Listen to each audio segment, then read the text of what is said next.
ఈ ఈ పాటలో లిరిక్స్ లేవు, ట్యూన్ లేదు, అదేదో తాళం లేదు, మేళం లేదు, రకరకాల అలాంటి పాట ఒకటి చేయించారు. ఏంటి దాని వెనకాల ఉన్న మ్యాజిక్ ఏంటి, దాని వెనకాల ఉన్న ప్లాన్ ఏంటి? అది ఎవరు మిమ్మల్ని విమర్శించకూడదని ఈ దీంట్లో ఏంటి లిరిక్స్ ఇలా ఉన్నాయి ఏంటి అని అడగకుండా ఉండడానికి? లేదు, యాక్చువల్ గా భీమ్స్ సాంగ్ పాడుతున్నప్పుడే అలా పాడాడు ఫస్ట్. అంటే డమ్మీ లిరిక్స్ తో యాక్చువల్ పాడాడు. పాడిన తర్వాత యాక్చువల్ ఆ సిచ్యువేషన్ కి హీరో ఇమేజ్, హీరోయిన్ ఇమేజ్ తో ఉంటాయి లిరిక్స్. సో అవన్నీ యూజ్ చేసేసారు, వాడేశారు చాలా వరకు. అది అంతా వచ్చేసినాయి. నాకు ఎందుకో రెగ్యులర్ అనిపించింది, నాకు సార్కి ఇద్దరికి చాలా రొటీన్ గా అనిపించింది. ఇదేంటంటే సాంగ్ మీద ఒక మాస్ సాంగ్ మీద ఒక satire, but it's super duper hit song అనేది బాగుంది. అప్రోచ్ కూడా కొత్తగా ఉంది. కొత్తది ఎప్పుడు వర్క్ అవుతుందని. సో అది అందుకే అందరూ మాట్లాడుకుంటున్నారు సూపర్ డూపర్ హిట్ సాంగ్ అని అంటున్నారు. ఇది లేదు సూపర్ డూపర్ హిట్ అండ్ అది లేదు ఇది లేదు అని, లిరిక్స్ లేదు, డాన్సర్ లేడు, ఇవన్నీ అప్రోచ్ కొత్తగా ఉంది కదా.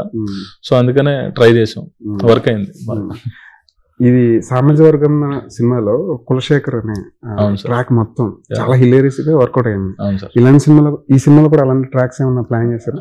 ఉంది సార్, చెప్పరు, క్వశ్చన్ మార్క్. అది అయిపోయాక చూసాక మళ్ళీ మాట్లాడుకుందాం. ఎవరి మీద ప్లే చేస్తున్నారు అది? అది కూడా అయ్యాక. టు బి ఫ్రాంక్ చెప్పాలంటే టీజర్ చాలా మందికి నచ్చలే సార్. టీజర్ లో రవితేజ గారి క్యాపబిలిటీకి తగ్గట్టుగాను చాలా రెగ్యులర్ గా ఉంది, చాలా రెగ్యులర్ షార్ట్స్ చాలా సార్లు చూస్తాం కదా. ఇప్పుడు క్రాక్ లో అని చూస్తాం, రవితేజ గారి చాలా సినిమాల్లో పోలీస్ గెటప్ లో కనిపించారు. చాలా మందికి నచ్చలేదు. మీకు మీ ఆ ఫీడ్బ్యాక్ మీరు తీసుకోగలరా? వచ్చింది సార్, నాకు ఆ ఫీడ్బ్యాక్ వచ్చింది. అంటే ఏంటంటే నేను టీజర్ లోని ఓన్లీ హీరో క్యారెక్టర్ చెప్దాము అని అనుకున్నాను. మిగతా వరల్డ్ గురించి కానీ, మిగతా సినిమాలో ఉన్న వేరే క్యారెక్టర్స్ గురించి కానీ చెప్పలేదు. ట్రైలర్ లో చెప్దామని దాచాం. సో అది కొంతవరకు కొంతమందికి నచ్చలేదు. అంటే రైల్వే కాప్ అన్నది ఒక ఉంది కదా టీజర్ లో, అండ్ కొంచెం ఎంటర్టైన్మెంట్ లాస్ట్ లో చిన్న టీజర్ కదా సరిపోతుందేమో అని అనుకున్నాను. చాలా మంది అదే అనుకున్నాం, బట్ సరిపోలే. బట్ ఏంటంటే సినిమాలో బ్యాక్గ్రౌండ్, ఆ వరల్డ్ గురించి చెప్పి, అండ్ విలన్ క్యారెక్టర్ కానీ, రాజేంద్ర ప్రసాద్ గారి క్యారెక్టర్ కానీ, మిగతా క్యారెక్టర్స్ గురించి ట్రైలర్ లో చెప్దామని నేనే దాచా. సో అది అక్కడ ఇదైంది. ట్రైలర్ మీద విపరీతమైన ప్రెజర్ పడి ఉంటుంది మీకు, ట్రైలర్ ని ఎలా కట్ చేయాలని. అంటే ట్రైలర్ అయితే క్లారిటీ ఉంది సార్, అది ఎట్లా ఏంటన్నది, ఏం చెప్పాలి, ఎలా ఉందని ముందే ఆల్రెడీ క్లారిటీ ఉంది. ఇది చెప్దామని అది దాచాను. ఇది వచ్చాక ఐఎమ్ ఎక్సైటెడ్, ఇది బాగుంటది. రవితేజ గారు మామూలుగా ప్రమోషన్ కి రావడానికి పెద్దగా ఇష్టపడరు, ఇంటర్వ్యూలు ఇవ్వడం.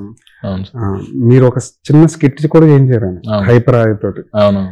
అలా చూస్తే ఆయన స్క్రీన్ మీద ఎప్పుడు చేయని రవితేజ గారు ఇలాంటి స్కిట్లు కూడా చేస్తున్నారంటే అనిపించింది. మీరే వెనకాల నుంచి ఏమైనా? అవును, యాక్చువల్ గా వంశీ గారు నాకు ఫోన్ చేసి రిలీజ్ డేట్ చెప్తున్నాము, సార్తో ఒక స్కిట్ ఏదో ఒకటి ప్లాన్ చేయాలి అంటే, అలాగే సార్ అంటే, సార్ నన్ను ఏదన్నా అనిపించు అని అన్నారు ఆయన. అది ఓపెన్ గా ఆయన చెప్పారు కాబట్టి నాకు ఫ్రీ అయింది చెప్పడం, స్క్రిప్ట్ రాయడం.